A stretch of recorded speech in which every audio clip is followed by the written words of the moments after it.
ya Congo. Solida sengisa ba mama, tutumbola lokumu ya mwasi. Mwasi atalo simba mboka. Mwasi atalo ikampiko. Mwasi atalo salabongo. Voilà, mesdames et messieurs, bonjour, bienvenue à la Chronique Suprême, votre émission que vous suivez tous les samedis à partir de 15h30 à CPBS Télévision. Aujourd'hui, nous avons le réel plaisir de vous présenter une dame qui est parmi, bien sûr, les nominés au trophée panafricain de la femme de valeur Mwasi Yatalo.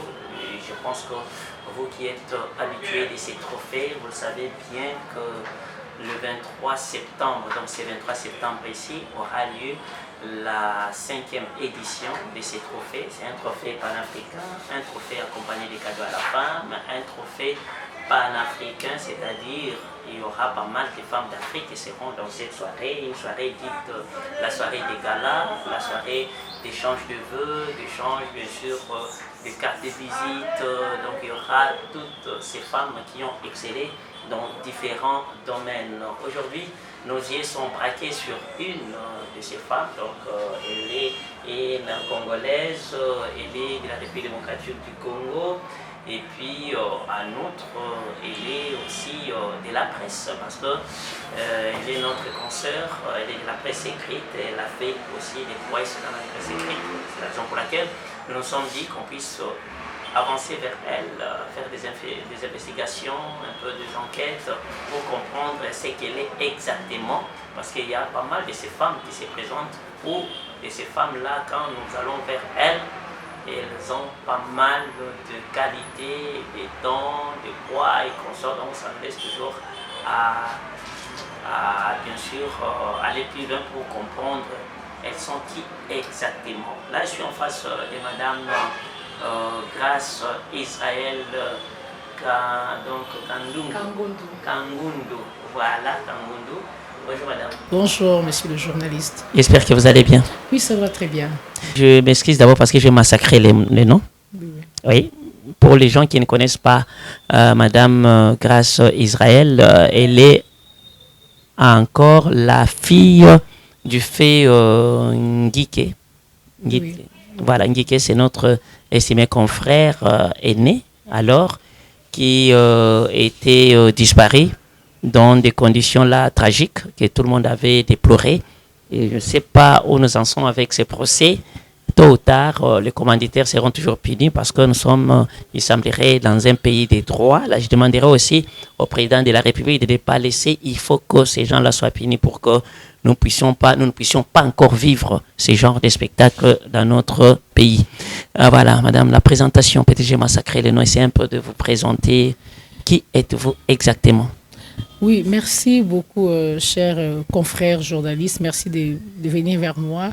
Je suis mademoiselle Grâce Israëla Kangundu Ngike. Kangundu, c'est le nom de mon père. Et Ngike, c'est le nom que mon père avait toujours utilisé dans ses nombreuses signatures au niveau de la presse écrite. Oui, il utilisait toujours dans ses nombreuses signatures, bien sûr, de la presse écrite. Est-ce qu'il s'appelait Ngike ou bien il le faisait seulement Oui, c'est son sobriquet. Il s'appelait Franck Kangundu Kengi. Et si vous faites l'inverse de Kengi, ça donne Ngike. Ah, ok. Non, on pensait que c'était son nom. C'est une information aussi pour moi et pour les autres, peut-être qui ne savaient pas. Voilà un peu ça. Dans la presse écrite, comme papa toujours, il était aussi de la presse écrite. Oui, il était journaliste à la presse écrite, au quotidien La Référence Plus, où il a œuvré comme rédacteur en chef de la rubrique politique. Parlons un tout petit peu de lui, parce que je ne peux pas faire passer ça comme ça. Hein. Il faut que les téléspectateurs nous pardonnent un peu. Hein. On va parler bien sûr de Madame Grâce, mais permettez que nous puissions un peu parler de notre confrère aussi. Il y a combien d'années déjà depuis sa disparition? Cela fait exactement 18 ans, 18 depuis ans. que mon fait père, Franck Ngike, a été assassiné. Et d'ailleurs, c'était un double meurtre. Donc, c'était mon père et ma mère.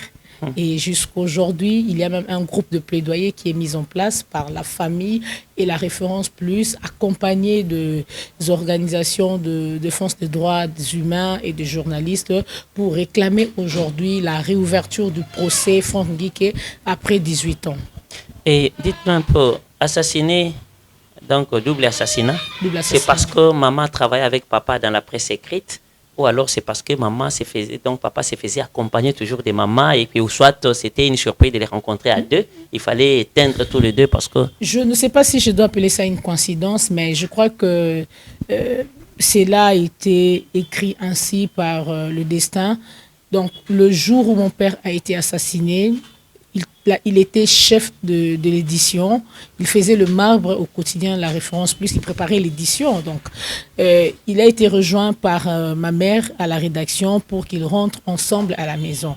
Et en faisant route ensemble à la maison, c'est par malheur que ma mère aussi avait connu ces problèmes et était tombée aussi sous les balles des assassins. Et pourquoi les assassins n'ont même pas, on s'est mis à leur place ou quoi? Pourquoi ils n'ont même pas réfléchi à tuer seulement l'homme et laisser la femme vivre parce qu'elle n'y est pour rien? Ou soit ils avaient des soupçons que non, si nous tuons l'homme, ou soit la femme peut divulguer les trucs, le secret qu'on soit. Qu'est-ce qu'ils ont peut-être eu peur de ne pas... pour que nous tous ici ne puissions pas connaître ça, en allant plus loin pour éteindre aussi la femme, parce qu'il est très rare que les assassins puissent tuer aussi la femme. D'après vous, expliquez-nous une petite histoire, comment vous avez trouvé cette histoire? Oui, c'est exactement la raison pour laquelle, depuis le mois de mai, nous cherchons ou nous demandons l'implication du chef de l'État, Monsieur le Président de la République, Félix Tshisekedi Tshilombo, pour que ce procès soit repris à zéro. Nous ne connaissons pas jusqu'à présent les vrais mobiles du crime de nos parents. Nous étions enfants. J'étais à l'époque à l'entrée de l'IFASIC et tout ce qui a été fait, la famille n'avait même pas d'avocat. Donc, nous ne connaissons rien de ce qui s'était passé. Et pour notre sécurité, nous étions obligés de nous taire à l'époque pour ne pas subir le même sort que nos parents. Et voilà qu'aujourd'hui, nous nous sommes dit, nous avons maintenant un nouveau président de la République qui prône sur l'état des droits. Nous pensons que le président de la République, s'il s'implique dans ces dossiers pour effacer tout ce que nous avons vécu en tant qu'enfants, nous avons vu la mort de nos parents sous nos yeux et ce n'est que par la réouverture du procès pour que justice soit faite au nom de nos parents. Et c'est par là que nous connaîtrons pourquoi Franck et Hélène ont été assassinés tragiquement, cruellement. Et quand vous dites que non, voilà, et nous on a atteint les chefs de l'État, comment vous êtes allé atteindre le chef de l'État? Je ne sais pas moi, comment vous êtes en train de réclamer? C'est dans le bureau ou bien il y a déjà des lettres que vous avez envoyées et puis s'il y a des lettres, quels sont les contacts que vous avez faits pour que les enquêtes reprennent sérieusement? Qu'est-ce que vous avez fait? Quelle démarche avez-vous fait? C'est vrai, il y a des correspondantes qui seront bientôt là, déposées au niveau de la présidence. Si je comprends bien, qui seront, mais qui ne sont pas encore. Parce qu'il y a tout un comité de groupe de plaidoyer qui travaille sur ces dossiers. Donc ce n'est pas seulement la famille. J'ai dit qu'il y a le groupe de presse, la référence, plus l'employeur de Franck Nguiké. Il y a des organisations de défense des droits humains qui ont accepté volontairement d'accompagner la famille dans cette démarche de la recherche de la vérité. Donc il y a tout un comité. Je pense lorsqu'il y aura un deuxième point de presse qu'on va organiser pour fixer l'opinion sur nos démarches, les actions de plaidoyer, je pense que vous serez suffisamment éclairés sur ça. Mais déjà, les contacts sont pris au niveau de la présidente. Le chef de l'État connaît bien les dossiers Nguiké. Et d'ailleurs, moi, j'ai eu l'opportunité de rencontrer le chef de l'État. Seulement le chef de l'État, c'est toute la République. Oui. J'ai eu l'opportunité de rencontrer le chef de l'État lors de la Journée internationale de la liberté de la presse. Il m'avait promis que vous serez reçus, préparez ces rendez-vous avec le chargé de protocole. C'est ce que nous sommes en train d'attendre pour que le chef de l'État reçoive le groupe de plaidoyer ou soit la famille, les enfants Nguiké. Mais notre demande, c'est que le chef de l'État s'implique pour la réouverture de ce procès. Et aussi, nous demandons au président de la République de pouvoir nous aider afin que Franck Nguike soit reconnu le 2 novembre comme martyr de la liberté de la presse. Pourquoi? Ce n'était pas un seul crime, c'était un double crime. Et c'est la première fois dans l'histoire de la République démocratique du Congo qu'un journaliste soit assassiné à la veille de premières élections démocratiques en RDC avec son épouse. C'est ainsi que nous demandons cette reconnaissance au chef de l'État que Franck Nguike et Hélène Paka soient reconnus comme des martyrs de la liberté de la presse. Mais aussi qu'il y ait une stèle qui sera construite en mémoire de tous les journalistes assassinés, comme on l'a fait pour les artistes musiciens, mais qu'il y ait une place qui sera consacrée au nom de tous les journalistes assassinés et que l'on nommera, je ne sais pas, mais que le nom de tous ces journalistes assassinés qui sont tombés sur le champ de bataille avec la plume à main soit inscrit sur cette stèle-là. Donc c'est ça la demande. Si je comprends bien, c'est la place de la Victoire. On ne sait pas si cette place-là... Si je comprends bien, pour les artistes et messieurs, c'est la place Victoire. Exact, là, pour nous, ça sera une place de la liberté de la presse. Voilà. Les journalistes qui tombent sur le champ de bataille n'ont pas encore une place où nous pouvons à tout moment commémorer nos morts, les morts de journalistes qui sont farouchement assassinés à cause de la vérité. Et d'après vous, malgré que vous étiez encore enfant, dites-nous un peu... qu'est-ce qui pouvait précipiter la mort de vos parents? La vérité. On tue un journaliste. Pas des soupçons, peut-être il n'avait pas de dettes. Le procès nous en dira plus. Le procès, lorsqu'il y aura un procès juste, vrai pour Franck Nguike, on connaîtra beaucoup de choses. Mais je suis vraiment convaincu que mon père est parti au nom de la vérité. Au nom de la vérité. Et je ne sais pas cette vérité, c'était quoi. Et nous attendons qu'il y ait un procès où nous tous nous saurons pourquoi Franck Nguike a été assassiné. Il était assassiné à domicile, en cours de route? Oui, c'était devant notre résidence au quartier Mombele. Donc quand il rentrait avec maman... Juste quand il rentrait à la maison, c'est là qu'il était assassiné. Bon, je pense que mon réalisateur, merci, et Kalombo a déjà illustré la photo. Vous avez vu la photo de M. Nguike. C'est pas son nom, hein, l'homme qui a juste... associer un peu son nom pour qu'il puisse avoir je pense que je vais l'appeler ça sobriquet ou comment, je ne sais pas moi, c'est un sobriquet. Voilà un peu ça. Bon, aujourd'hui, malheureusement, on n'est pas venu parler pour notre estimé confrère de la presse, mais il y a une coïncidence, hein. Papa a fait la presse, la fille aussi a fait la presse. Comment expliquer ça? Pourtant, toutes les filles veulent se faire voir à l'IFASIC, après il faut directement aller à la télévision, il faut donc s'exposer déjà à la télé, on parle à la télé, c'est bien l'audiovisuel, hein, mais comment aller toujours faire un métier où d'abord le papa a d'abord laissé sa peau et puis il faut, pourquoi toujours ces métiers-là de la presse écrite? Qu'est-ce qu'il y a chez vous là, dans votre famille? Oui, merci beaucoup. Si je peux vous répondre, cher confrère, le journalisme, c'était une passion pour moi. Comme papa aussi? Oui, c'était lui mon premier modèle.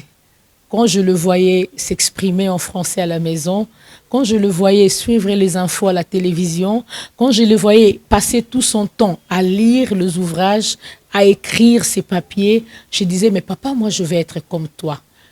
Mais je vais à la télé. Avant, j'avais la passion pour la télévision.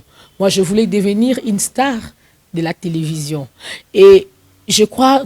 Quand j'étais en 5e des humanités au complexe scolaire Monseigneur Moké, c'est lui qui m'a aidé à me faire inscrire au niveau de la chaîne de télévision Sango Malamu pour que j'anime des émissions vacancières au niveau de Sango Malamu, des tranches matinales. J'ai commencé par là.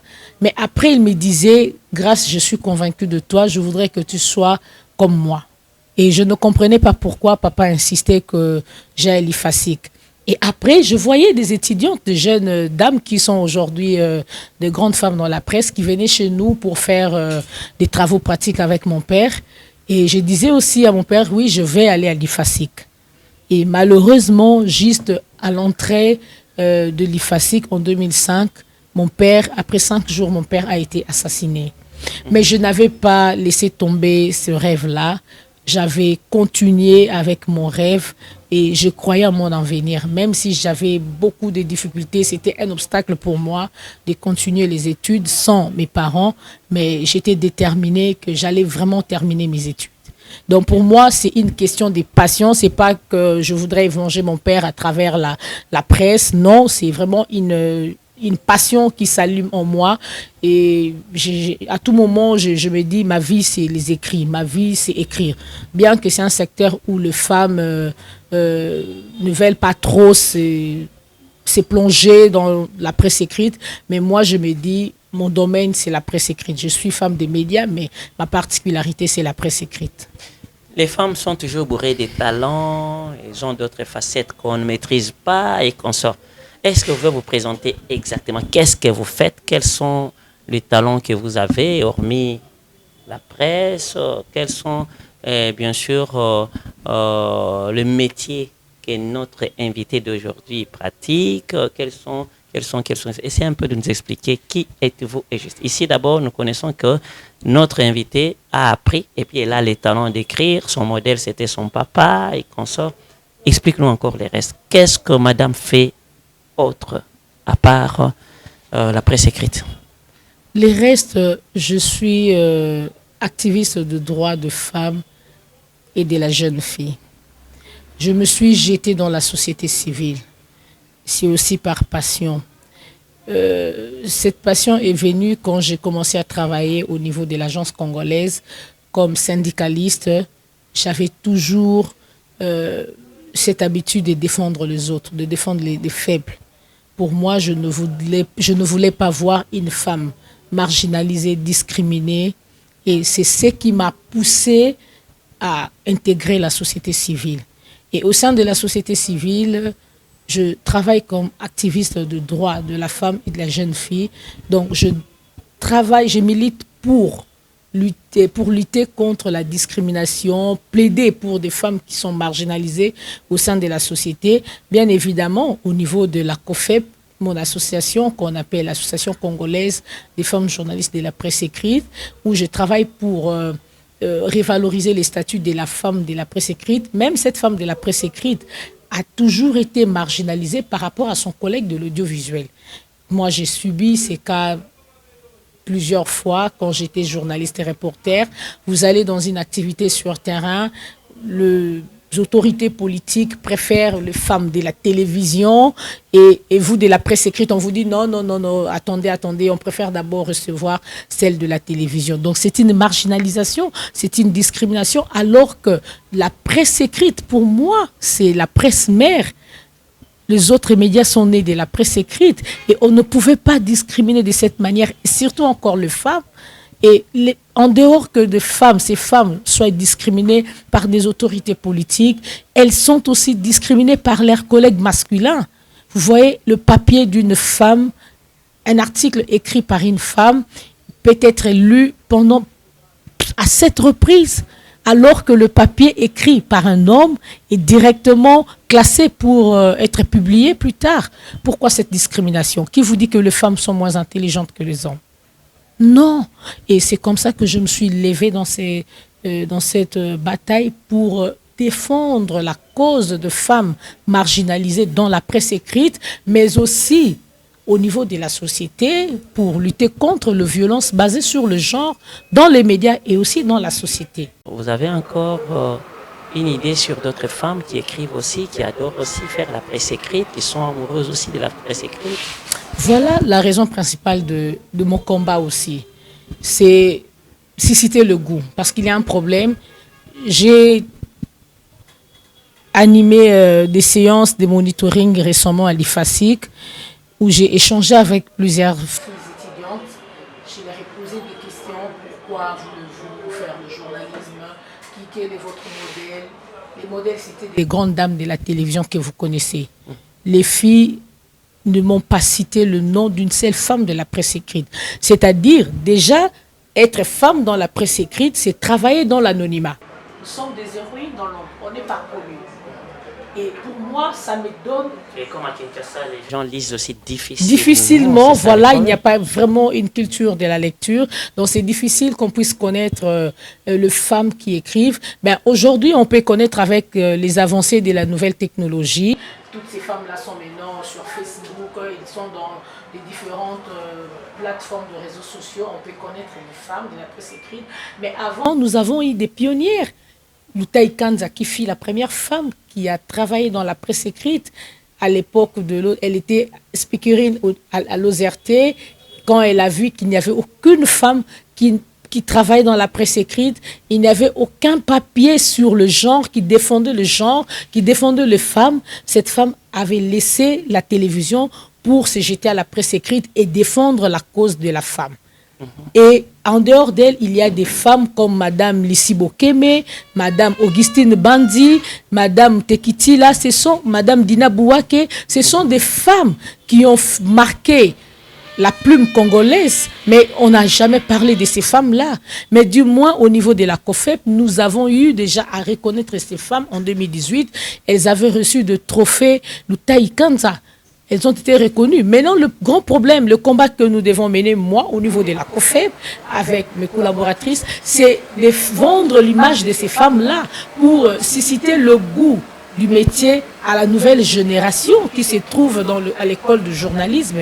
Tant que nous ne parlons pas des pionnières, les jeunes filles qui font le journalisme n'auront pas le goût de faire la presse écrite. Donc, le combat que nous avons, c'est de susciter le goût de la presse écrite au niveau des filles, au niveau de jeunes filles qui sont à l'école de journalisme.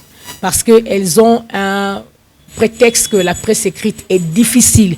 Mais je leur pose la question, en quoi la presse écrite est difficile? C'est juste une question de passion. Si vous avez la passion, vous pouvez bien faire ces métiers.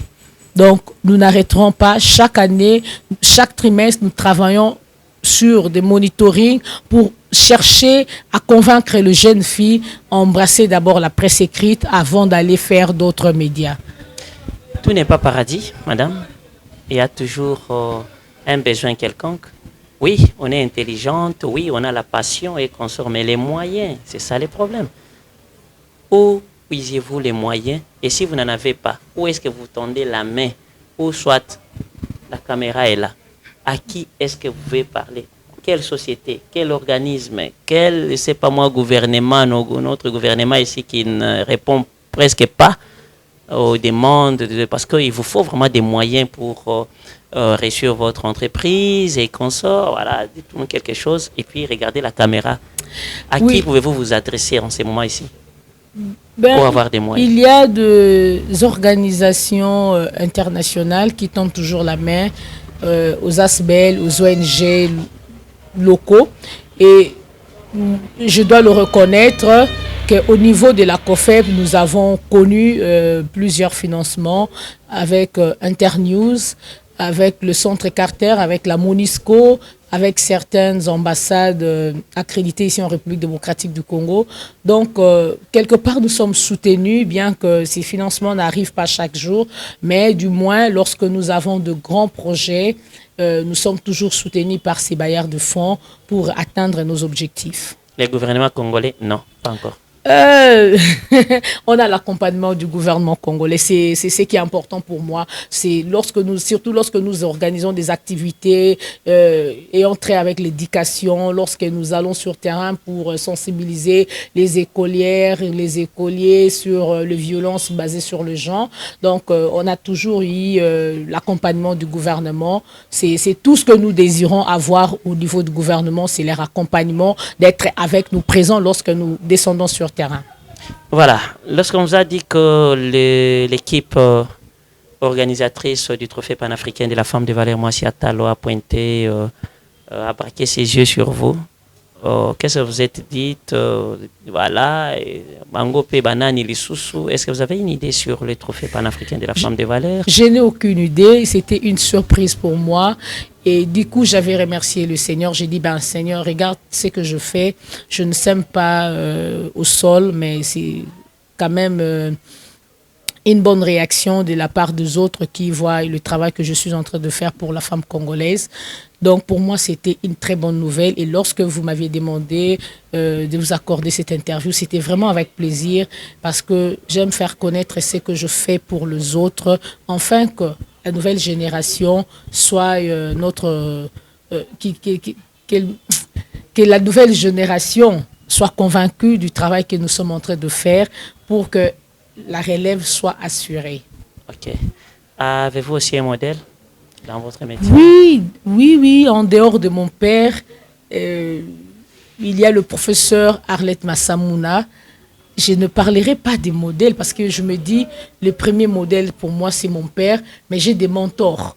Pour réussir, pour être ce que je suis aujourd'hui, j'ai des mentors dans ces métiers. Donc, il y a le professeur Arlette Massamouna, il y a Madame Madeleine Bongo-Passi, il y a Madame Sylvie Elengue, Madame Noémie Kilembe d'Internews et il y a Madame Adèle Lukoki.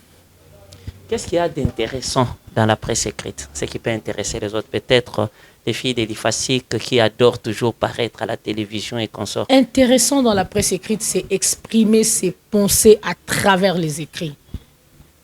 Exprimer cette liberté d'expression, mais à travers les écrits. Défendre les faibles à travers les écrits. Vous ne me verrez pas faire trop de papiers politiques, mais des papiers de faits des sociétés pour défendre la population, pour dénoncer, pour critiquer. C'est ça le genre de papier que j'aime. Je suis là. C'est ce qui fait la beauté pour moi de la presse écrite. C'est pour ça que j'aime la presse écrite. Donc je suis libre de penser comme je veux et transmettre cette pensée à travers les écrits. Et s'il n'y avait pas la presse écrite, qu'est-ce que madame allait faire? S'il n'y avait pas la presse écrite, je resterais prédicatrice de la parole de l'Éternel. Est-ce que vous le faites aussi? Et je le fais. Je suis servante de l'Éternel au ministère chrétien du combat spirituel. Parce que parmi vos casquettes, j'attendais à ce que vous puissiez me parler aussi de ça. Oui, je suis servante de Dieu. Par la grâce de Dieu, je sers le Seigneur au département social, combat spirituel. Ah, ok. Et s'il faut ajouter quelque chose dans la presse écrite, qu'est-ce que vous allez ajouter? Et moi, quand vous êtes là, vous voyez qu'est-ce qui manque dans la presse écrite? Ce qui manque, c'est l'absence de femmes. Et je veux qu'il y ait jusqu'en 2025, je veux que chaque rédaction de la ville de Kinshasa ait au minimum 25 femmes dans chaque rédaction. Et que ces femmes-là obtiennent de postes de responsabilité. Jusque-là, en dehors de l'agence congolaise de presse, il n'y a aucune rédaction qui a comme femme directeur de rédaction ou directrice adjointe de rédaction. Il n'y en a pas. Et c'est le combat, je milite pour ça. Madame, nous sommes pratiquement à la fin de notre entretien. Peut-être une question, et je ne sais pas moi si la question va vous choquer ou elle sera normale, je ne sais pas. Et une fois on vous présente les acteurs, c'est-à-dire les personnes qui ont tué papa et maman, d'après vous, on vous dit que non, quelle est la punition que vous allez infliger à ces genres de personnes? Elles sont là. Ce sont elles qui ont tué papa, qui ont tué maman. Qu'est-ce que madame va dire? De l'autre côté, c'est votre modèle. De l'autre côté, c'est votre papa. De ce côté, vous êtes chrétienne. Vous voulez que la justice soit faite. Et tout ce qui va avec. Et je ne sais pas. Qu'est-ce que madame va dire? Quelle est la punition? La rage que vous avez, tout ça, l'amertume et consort.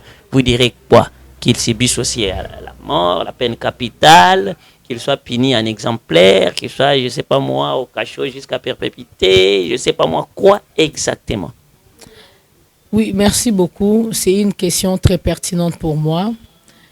Je dirais en toute honnêteté, peu importe la découverte que je ferai plus tard sur le vrai commanditaire du crime de mon père et de ma mère, je les ai déjà pardonnés.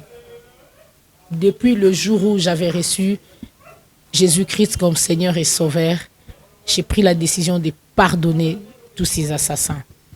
Et quand la vous poursuivrez la justice, c'est pour juste connaître ça? Oui, parce que Dieu a placé les juges comme ses représentants. Donc nous ne pouvons pas nier la justice de cette terre. C'est Dieu qui a donné ses pouvoirs à ses juges. Donc la justice va faire son travail et moi, je ne suis pas là pour faire vengeance à la mort de mon père, mais la justice va faire son travail. La justice va faire son travail. oui. C'est ce qu'on peut retenir. Oui, oui. Ok, nous retenons aussi que la justice va faire son travail. Et à part ça, s'il faut encore ajouter quelque chose, vous, de la presse écrite, comme papa, comme vous-même, comme les autres, les filles qui vont adhérer, bien sûr, dans la presse écrite, vous avez quelle protection? Parce que vous finirez toujours à aussi la binonion saute. Non, non, non. Quelle est la protection? Dites-moi un peu les organismes qui vous protègent, que non, à toi, Papa, c'est bien mindo qui parce que oui, vous dites la vérité, oui. Il y en a qui sont choqués par cette vérité. Il y en a qui sont mis à nu par la vérité. Il y en a qui sont vraiment déployés à la force de la bangonio, que non, vérité, et ça, vous êtes protégés d'un organisme nini, vous êtes protégés de kakaka, hôtel, Azaya, il est intouchable. Mais demain, on les touche. Mais qu'est-ce qui ne va pas au juste? Jimmy Carter, au centre, je ne sais pas si c'est là, la fondation Mandela, oh non, non, non, il est intouchable. Mais demain, on tue comme ça et la personne qui a tué continue à vivre, à lier à Kanaye, à Mela Kanaye, à Tambola Kanaye, à Koufapé, à vélo, sans pour autant qu'il soit puni. Je pense que Martin Luther King est parti pour une cause noble. Et aujourd'hui, tous nous parlons de Martin Luther King. Si les Noirs sont acceptés aux États-Unis, c'est grâce à l'histoire de ces grands messieurs, Martin Luther King. Et aujourd'hui, nous continuons de parler de Frank Ngike parce qu'il s'était démarqué par la qualité de son travail. Et sa qualité, c'était la vérité, travailler dans la vérité, dans l'honnêteté. Et je pense que s'il arriverait qu'un jour, je meurs, je ne le souhaite pas et ça ne sera pas le cas aussi pour moi. Mais si c'est au nom de la vérité, je pense que mon nom sera gravé dans l'histoire de la République démocratique du Congo. Jusque-là, nous n'avons aucun cas d'une femme assassinée, une femme journaliste de la presse écrite assassinée. Et je ne le souhaite pas. Mais je pense que la plus belle mort, c'est de mourir pour la cause de la vérité et pour défendre les autres, les faibles. C'est ça pour moi. Pour terminer, la mort des mamans, c'était juste qu'est-ce que je peux dire, une coïncidence. Voilà, maman s'est retrouvée aux côtés de papa, ou bien elle était aussi ciblée. Parce que c'est que nous, on avait appris qu'il y avait des, je sais pas moi, les radios trop tard, il y avait des documents, il fallait éteindre directement et l'homme et la femme pour arracher tout ce qu'ils avaient, parce qu'il y avait des documents sensibles, il y avait des recherches au moins qui allaient faire crier tout le monde et qu'on s'il fallait éteindre les deux à la fois. Ou bien c'était juste parce que brusquement on a rencontré ça, c'est juste la dernière question pour en savoir plus. Oui, je ne saurais pas trop vous dire, il n'y a que la justice qui peut nous éclairer toutes ces questions. C'est la même question que je me pose jusqu'aujourd'hui. Pourquoi Hélène devrait aussi subir le même sort que son mari? Pourquoi? En quoi elle était gênante? Et il n'y a que la justice qui peut nous répondre. Mais si je peux vous donner la réponse aujourd'hui en tant que femme chrétienne, le destin avait décidé ainsi. Parce que ça pouvait être aussi moi, ça pouvait aussi être un autre enfant d'Engike. Mais si ils sont partis à dans ces conditions, c'était aussi le destin qui avait décidé. Merci beaucoup. Est-ce que vous pouvez nous donner votre mot de la fin par rapport à cette émission, bien sûr, en regardant la caméra? Qu'est-ce que vous voulez dire? Le mot de la fin, chère femme, je voudrais être un modèle pour vous. Servez-vous de mon parcours pour réussir. Et dans ce parcours, il y a 2 condiments, c'est la détermination et les ambitions. Si vous avez ces 2 condiments, vous allez avancer et vous allez percer, vous allez monter et vous irez loin et le monde parlera de vous. Merci, chère dame. Voilà, mesdames et messieurs, nous vous disons merci, merci, merci de nous avoir suivis. Merci à Kalombo. Donc, merci à mon ami, merci Kalombo, qui est bien sûr le réalisateur. Voilà, parce que vous avez suivi les 2 sons. Merci, merci. Hein.